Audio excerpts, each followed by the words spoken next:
Welcome to Leadership Reimagined, where game-changing conversations are reshaping the world of work. I'm Janice, the CEO and founder of Ella Group, Executive Search Advisors, where we are reimagining search. On today's episode, we are speaking with Pattie Sellers, truly a media icon and a colleague I have long admired for her support of women in power, a pursuit on which we are both very much aligned. Pattie, thank you for being here with me today. Thank you, Janice. It's great to be here. Pattie Sellers is the co-founder of Fortune's Most Powerful Women, which began in 1998. Fortune ranks the top women in business annually, and MPW has grown via a series of annual summits around the world to be Fortune's largest and most valuable franchise. Pattie is an award-winning writer, interviewer, and multimedia journalist, and during the last 3 decades has had groundbreaking interviews with a multitude of global leaders. If they are making news, Pattie has interviewed them.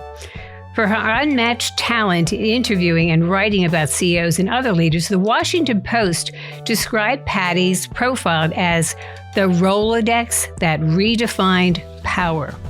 Today, Pattie has covered and convened the most successful people and the most powerful women, and she is redefining power yet again through another kind of storytelling. With Nina Easton, Pattie founded Sellers Easton Media, a content creation company that produces stories of leadership and impact. Pattie, we have much to cover, so let's jump right in. Because for the past 30 years, you have interviewed some of the most successful, some of the richest people on this planet. But you say there's something more valuable to preserve, and it's their life story. And that's what brought you to launch Sellers Easton Media. Tell us about the journey and what your company, since 2016, when you launched it, looks to achieve. I did spend 32 years writing for Fortune, and I wrote stories, for lack of a better term, about people who were leaders and impact makers, okay? I focused on more than your usual Fortune 500 CEO who was in the game to get his or her profits up every year. I did cover stories about people like Oprah Winfrey and Melinda Gates and Ted Turner, and wrote about Warren Buffett and Rupert Murdoch, and a lot of sort of entrepreneurial people who, quite frankly, created their own dreams, okay? So fast forward to 2016, the print media business is crashing. Success in journalism becomes how many eyeballs you get on the web story that you wrote yesterday. And quite frankly, I didn't want to play that game. I wanted to go back to writing those big, deep stories about people who were changing the world, and I wanted to really get to know them and spend time with them. And how do you really do that today? You can still do it at Fortune. I still have a foot in Fortune. I love the people at Fortune, but we found that in this world where everybody can be their own storyteller through media platforms that exist out there, whether you're on Facebook or Twitter or LinkedIn or whatever, you can create your own content. You can put it out there the way that you want.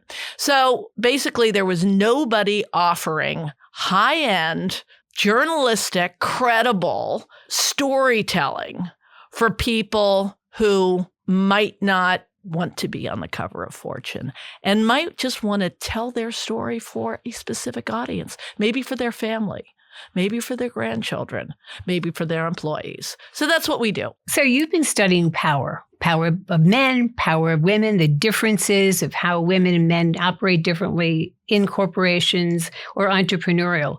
So as you've been redefining your own power now, through this new business, correct? And meeting different people. Any revelations as you go on this new journey? I never realized how fun and interesting it would be to basically have our own show. My business partner is Nina Easton, who is an extremely accomplished journalist, interviewer, former Washington bureau chief of Fortune, has written books. She is my co-CEO. We have a fantastic team. And what's really wonderful is that after years of working for a big company and through this Fortune Most Powerful Women community that I helped build, there are so many women entrepreneurs, Silicon Valley entrepreneurs, tech entrepreneurs, other sorts of entrepreneurs, fashion, luxury entrepreneurs, whatever, in that community who kept telling me, you don't know how fun this is. You don't know how fun this is to run your own show. You should go off. I had been like, people had been pushing me for, I bet, at least a decade, longer than a decade. And I was like, I love my job. I love what I do for Fortune. I love Fortune. I still love Fortune. But boy, so I guess what I've learned is, and it's interesting because I've always been, as I said, I've always been attracted to and interested in writing about those people who were not corporate people. They were world changers. They were entrepreneurs like Ted Turner, Oprah Winfrey, Martha Stewart, those people. So now I'm sort of getting a taste of what that kind of power is like. And it's fun. Because you're great. Doing your own. This is your creation along with Nina, right? You're Absolutely. Creating this. It's a whole new venue, programs, storytelling of people you met along the way. But Pattie, I've seen you in those seats interviewing these individuals. You've done an incredible job of getting so much out of individuals who wouldn't have opened up as much. So how is it now as you're telling people's individual stories? And is it individuals? Is it social justice issues as well? Categorize what you're doing in your new venture. The storytelling that we do is for individuals and families, companies, and nonprofit organizations. If it's an individual or family, it tends to be a person or a family who has led a life of leadership or impact. Right now, I'm ghostwriting the memoir of John Mack, the former CEO of Morgan Stanley, Sure. okay? Yeah. He has a great story. His father was a very poor Lebanese immigrant who came to this country and literally sold pots and pans door to door in North Carolina. That's how his father started out. And John grew up with this amazing work ethic. And I've been working with him for a year and it's been fantastic, but we are really getting like down deep, like deep into his soul. And that's what I love. That's what I love doing with people. And I had a reputation at Fortune for Meg Whitman. I remember when she was CEO of eBay and then later CEO of Hewlett-Packard, she used to joke that like Pattie Sellers will ask you, how do you really feel about your earnings? But I would ask that question. And I've always been, so Janice, you've been to the Fortune Most Powerful Women Summit many times. What we have tried to do at the Fortune Most Powerful Women Summit from day one, 21 years ago, is get women on stage and show that no leader is a born leader. Every leader has started out insecure, vulnerable, not knowing a lot, learns along the way, ups and downs. Nobody's path is smooth. And you know, if you come to the Most Powerful Women Summit, you may cry. You may cry in the audience because there are a lot of heartfelt stories. And that has been our sort of commitment with that community from the beginning. This is a safe place for you to talk about, to sort of reveal your humanity. So it's much more fashionable today than it was 20 years ago for CEOs to reveal their humanity and show their authenticity. But frankly, that's been like my thing and a little bit of an obsession for decades. And now I feel like people understand that. And so you were training for this for the past. I've been training for 30 years. Yeah, I have. For this, what you're doing now in Sellers Easton, right? I have. And so you're getting people to tell you how they feel, but you actually go now to people's homes. You take videos of them in natural settings of their children. There's somebody I think you followed for several years, right? We have a service called the Modern Family Portrait that is really wonderful for families with young children. And we are doing a 12-year in a row Modern Family Portrait, which is a family film each year, once a year. We go to their house, we spend 2 days with them, the parents, the kids, interview them, including the 4-year-old kids, twins in this case, and we produce and shoot lots of B-roll, playtime, swimming lessons, meals, all that. And out of that, each year we produce a family film, anywhere from 10 minutes to half hour. And after 12 years in this case, they will have, it's like a photo album every year, except it's videos. What a marvelous legacy. Oh, it's fantastic. And in this case, I can't tell you exactly who it is, but it's a very well-known person in Silicon Valley who is a former CEO of a Fortune 500 company, and it's a family of 5. Yeah. So in some cases, you can disclose what you're doing. Other cases, like with others like this, you can't. Right. But for the most part, people come to you because they want their story encapsulated for their family to carry on as part of the legacy? We call them life story interviews. Now, I told you about the Modern Family Portrait, that's a once a year thing. And then I told you about, we do books like I'm doing for John Mack, which is a full-fledged memoir. We also do short family books that we publish ourselves. We design and publish very high-end ourselves, work with high-end designers and high-end publishers. But the simplest thing we do is go to someone's house, interview them for 2 hours with a lean TV quality camera crew and make it look beautiful, put their pictures in the video, and literally 6 weeks later, they have their life story in their own words.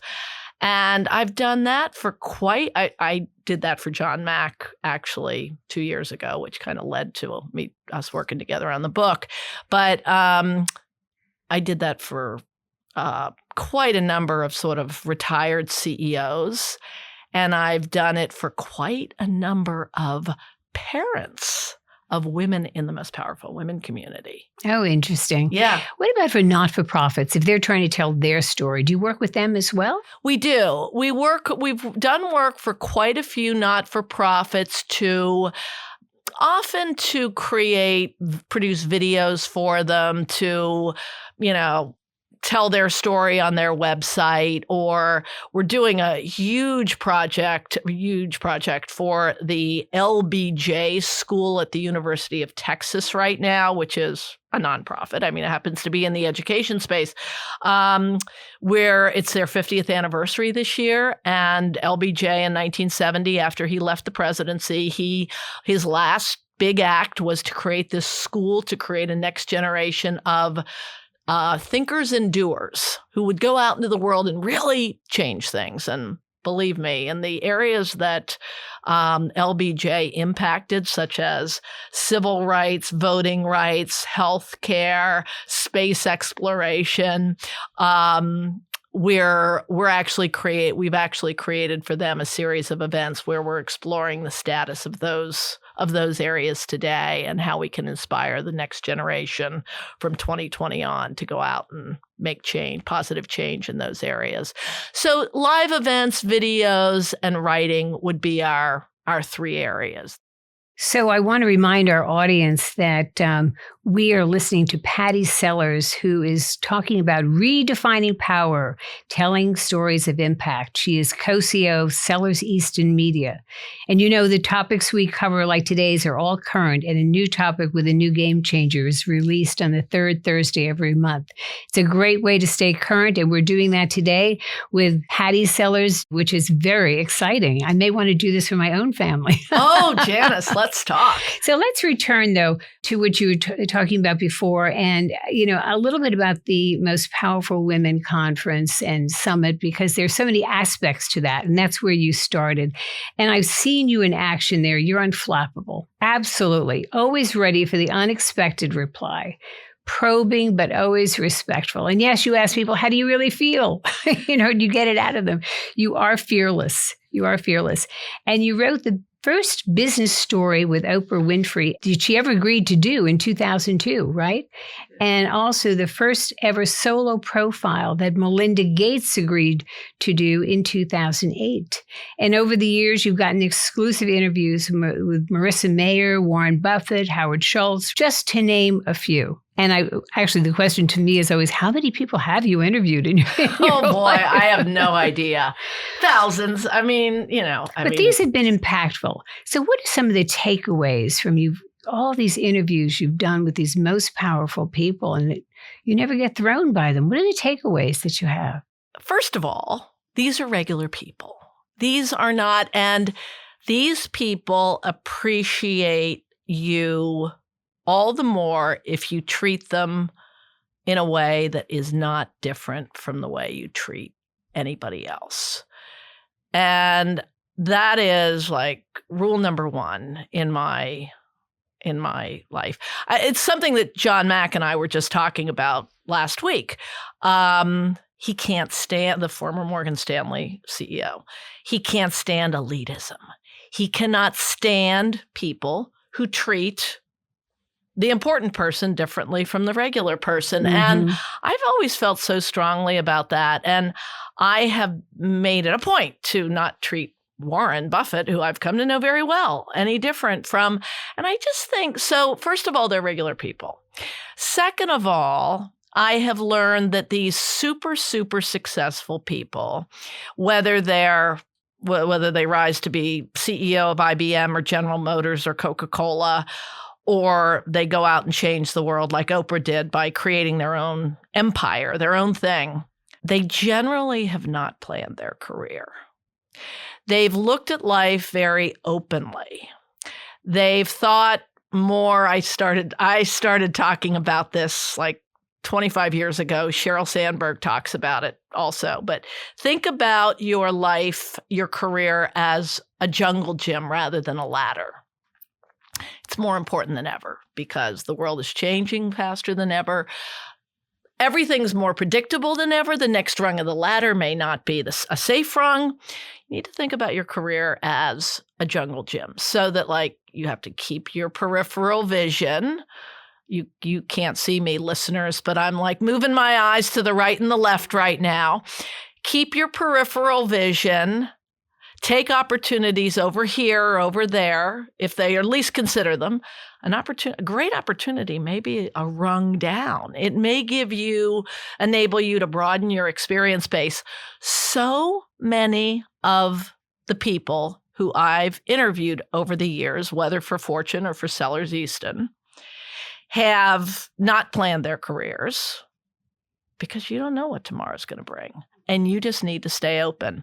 So that's been a wonderful lesson. And I frankly have followed it. I have not planned my career. I kind of embrace the moment and seize the day and put my all into it. Well, that's your fearlessness. And maybe that take me back a little bit to your upbringing, because there must have been people along the way that took you down that path of journalism to where you are today. But even before that, gave you that sense of your own purpose in life, right? And follow that. Or what was it that, makes you really go out there and ask the tough questions with pretty powerful people and be okay? I mean, yeah. Now we're getting into the therapy part of the podcast, right? How do you really feel about this? Turn the tables. I grew up, I'm the daughter of a dentist and a stay-at-home mother in Allentown, Pennsylvania. I'm an only child. I didn't exactly have exposure to the wide world when I was growing up. I came to New York for the first time when I was 14 years old and was dazzled and thought maybe I'll live here someday. And here we are. Mm-hmm.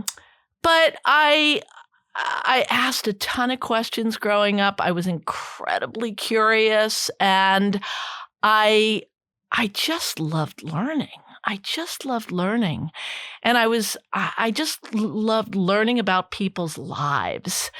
And I ended up going to the University of Virginia, and my parents thought I should be a lawyer because I asked so many questions. And I just loved journalism. And I wanted to write about people in the arts, and I couldn't get a job out of college in that field. I mean, that's a very specific field. And I ended up joining a startup business newspaper in Northern Virginia. And I found, wow, this is really interesting. I mean, my father was a dentist. You know, his friends were doctors, or I didn't even know business people. Like, I didn't know people who even were executives in companies growing up.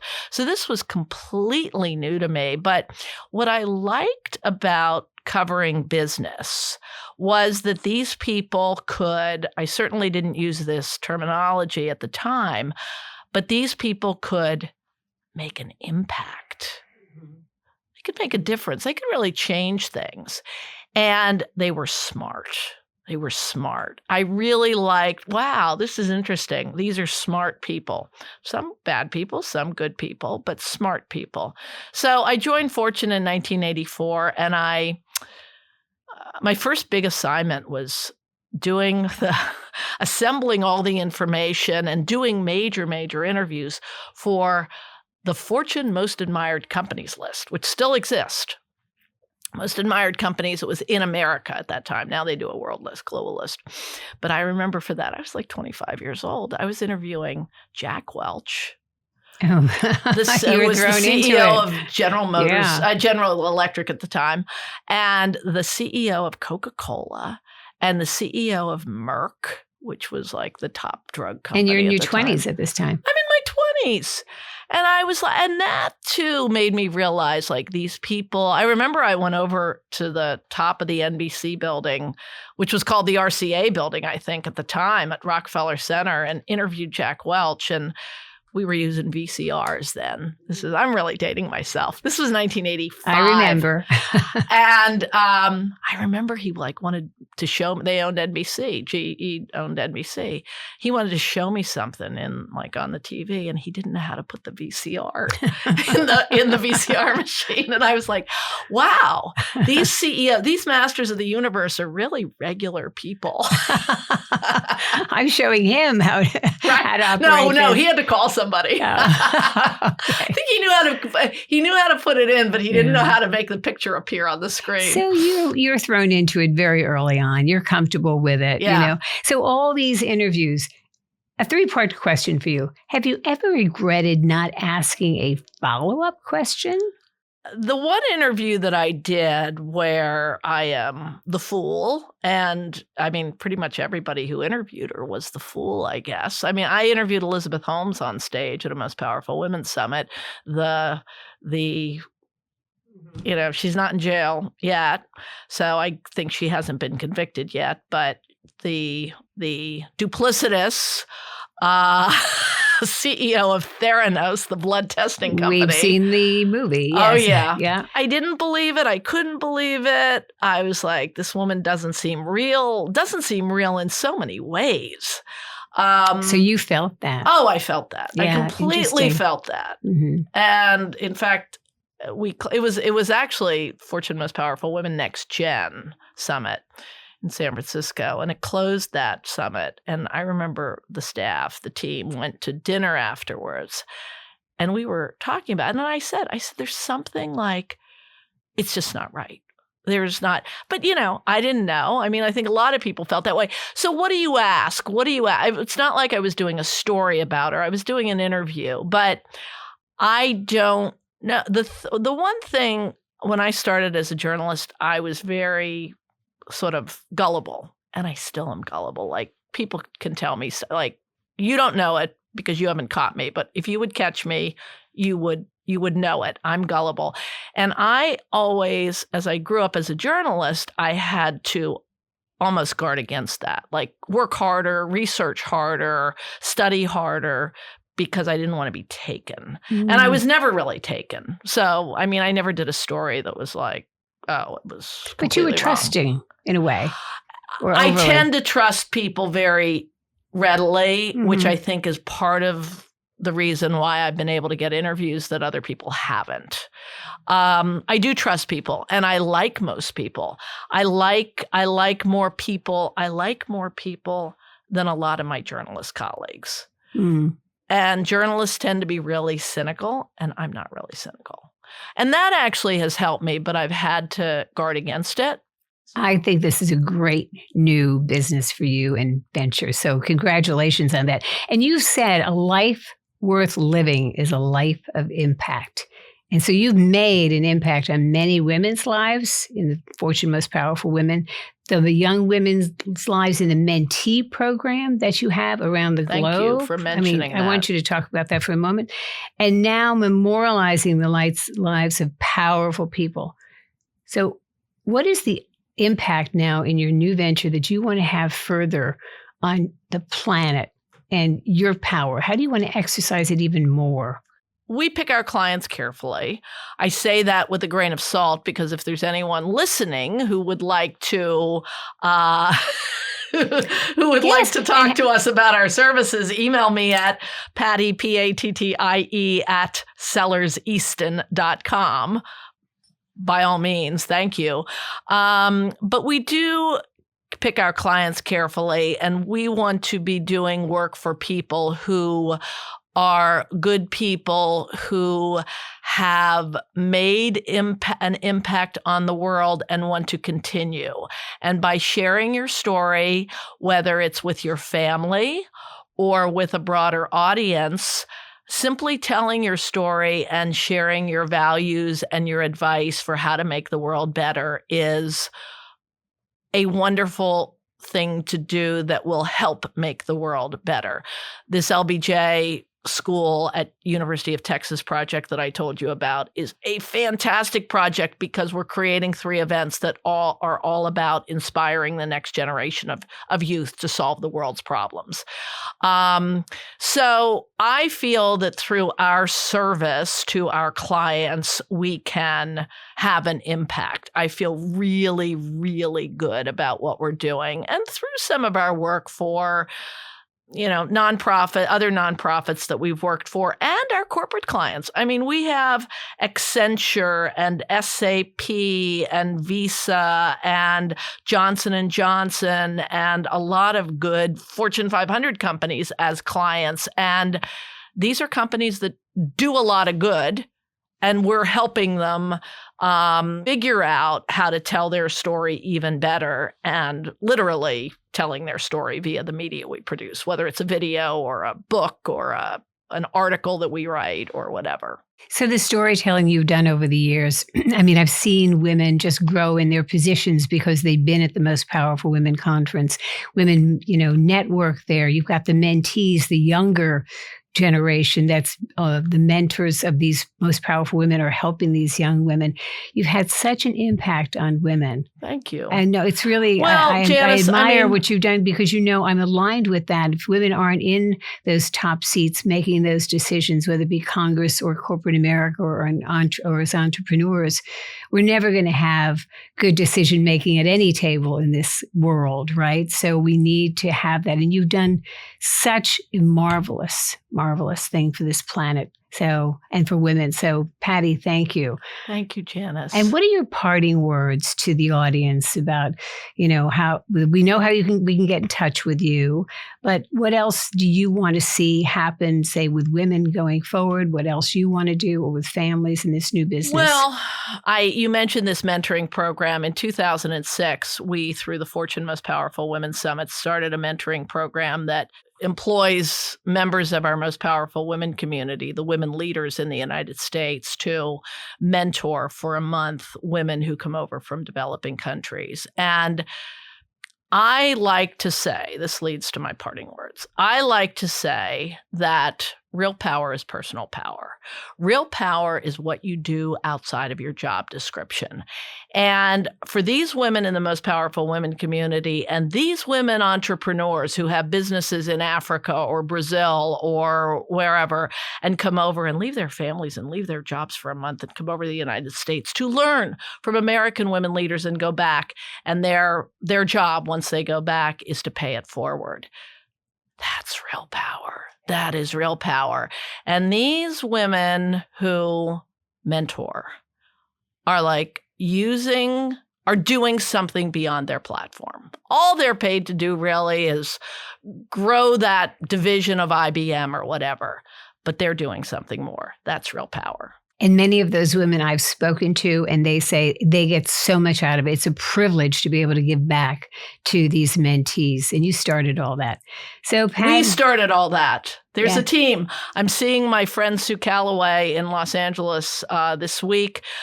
She started Most Powerful Women with me. I'm giving her a plug. And there's a whole team at Fortune, and Nina Easton and our team at Sellers Easton. Nobody does this stuff alone, believe me. Well, Pattie, that's what I like about you, because it's not about me, it's about we. And that's how you've presented it today. But you have had a major impact on many, many women's lives in this planet. So thank you. Thank you, Janice, so much for joining us today and sharing these stories of impact as you are redefining power, telling stories of impact. Thank you to our audience for tuning in to this game-changing conversation with Pattie Sellers. You can find me on Twitter, LinkedIn, or visit our website at ellegroup.com. Stay tuned for more exciting episodes of Leadership Reimagined, game-changing conversations.